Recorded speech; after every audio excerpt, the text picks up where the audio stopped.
They called him the Intimidator, the man whose very presence on a racetrack sent chills down spines, and whose black number 3 car became a symbol of fear, grit, and unrelenting determination. Dale Earnhardt wasn't just a NASCAR driver. He was a force of nature. His life was defined by risk, thunder, and the pursuit of perfection. But when that pursuit ended abruptly in 2001 at the Daytona 500, the legend left behind more than trophies and headlines. For years, few people knew what lay behind the wooden doors of his secluded log house in Mooresville, North Carolina. It wasn't just a home. It was a vault of memories, secrets, and mementos that captured the true man behind the myth. And when people finally stepped inside after his passing, what they found stunned even his closest friends and lifelong fans. Before that quiet property became a shrine to one of racing's greatest heroes, it was the sanctuary of a man who lived for noise, chaos, and competition. The log house, nestled between trees and private dirt roads, wasn't designed to impress outsiders. To most who passed by, it looked like a simple southern home, a retreat where Dale could escape the public eye. But for those who knew him, it was sacred ground.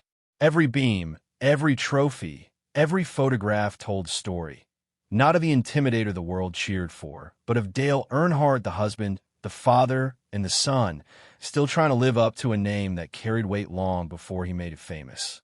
Long before the legend, there was a boy growing up in the small textile town of Kannapolis, North Carolina. Dale Earnhardt was born on April 29, 1951, into a world that revolved around engines and endurance.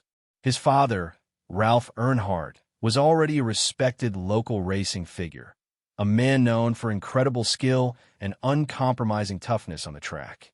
To young Dale, his father wasn't just a racer. He was a giant. Ralph taught him early that racing wasn't about luck or flash. It was about work, hard, dirty, exhausting work. Dale learned to fix engines before he learned to drive one. While other kids were at ball games, Dale was under cars holding grease-covered tools, watching his father battle through dusty local tracks that tested both man and machine. School didn't interest Dale much. He left before finishing the 9th grade, chasing the same dream that had both blessed and burdened his father. With no money, no formal education, and no safety net, he worked odd jobs to stay close to racing. He painted cars, fixed engines, and helped local teams just to be near the track. When he finally scraped together a chance to race himself, the results weren't immediate glory. They were lessons. The tracks were rough, the competition fierce, and the pay almost non-existent. But something about Dale stood out from the beginning, a fearless aggression, an edge that made him both exciting and unpredictable.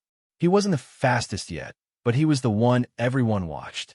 Other racers knew that if the black Chevrolet was in your rearview mirror, you were in for a long night. Earnhardt didn't drive to finish. He drove to dominate.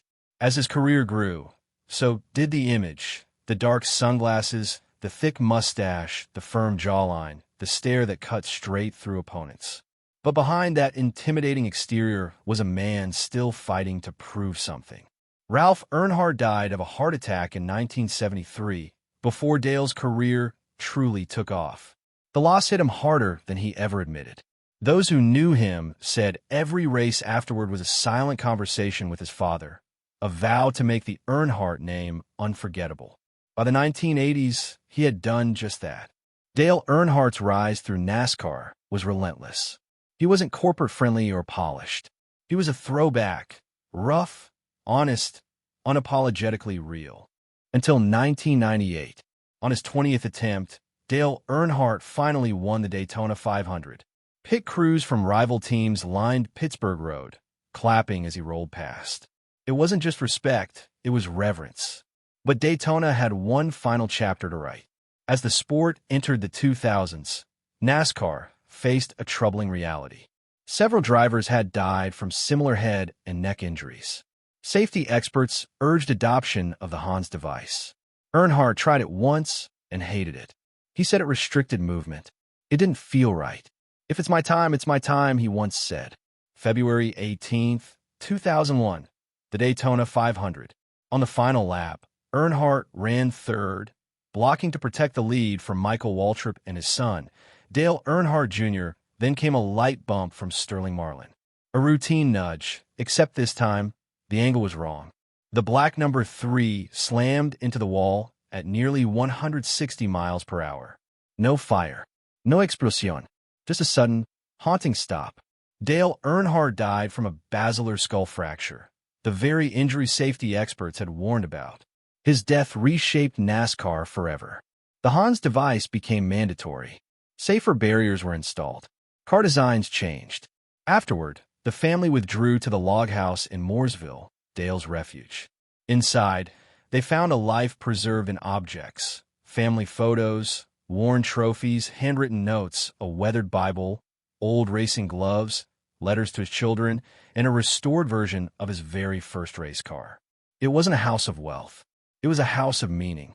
Years later, visitors described it as hauntingly beautiful. In his office sat a model black number 3 car beside a handwritten note. Legacy isn't about winning. It's about leaving something worth remembering. Today, the house remains private, quietly maintained as both home and memorial. And for those who understand his story, one truth remains undeniable. Dale Earnhardt was far more than the Intimidator. He was a dreamer, a fighter, and man whose fire burned until his very last lap. But here's the part most people never talk about. After the crowds went home, after the headlines faded, and after the roar of engines was replaced by silence, what remained wasn't the image of a fearless Intimidator frozen in time. It was the echo of a man who carried more weight than he ever let the world see. Behind the sunglasses and the steel-hard stare was someone who lived with pressure every single day. Pressure to honor his father's legacy. Pressure to provide for his family. Pressure to never show weakness in a sport that punished hesitation. Dale Earnhardt understood something few champions admit. Fear doesn't disappear. You learn to drive straight through it. And maybe that's what made his story so powerful. Because the truth is, Dale Earnhardt didn't just race cars. He raced time, expectations, and the quiet fear that one day it could all end in an instant. He knew the risks better than anyone. He had seen friends leave tracks in ambulances.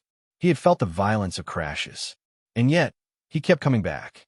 Not because he didn't fear death, but because racing was the only place where everything else went quiet. Inside that log house, surrounded by woods and silence, there were no cameras, no sponsors, no cheers. Only a man trying to slow down a life that never stopped moving. The letters he left behind weren't about trophies or fame. They were about connection, about his children, about his father, about moments he feared he didn't have enough time to create. That's the side of Dale Earnhardt history rarely shows. We remember the black number 3. We remember the wins. We remember the crash. But what's often forgotten is the cost of becoming a legend. His death didn't just change NASCAR. It forced the sport to confront a truth it had ignored for decades. Greatness shouldn't come at the price of life itself. Every safety improvement that followed carries his fingerprint. Every driver who walks away from a violent crash today owes something to the lesson learned that day at Daytona.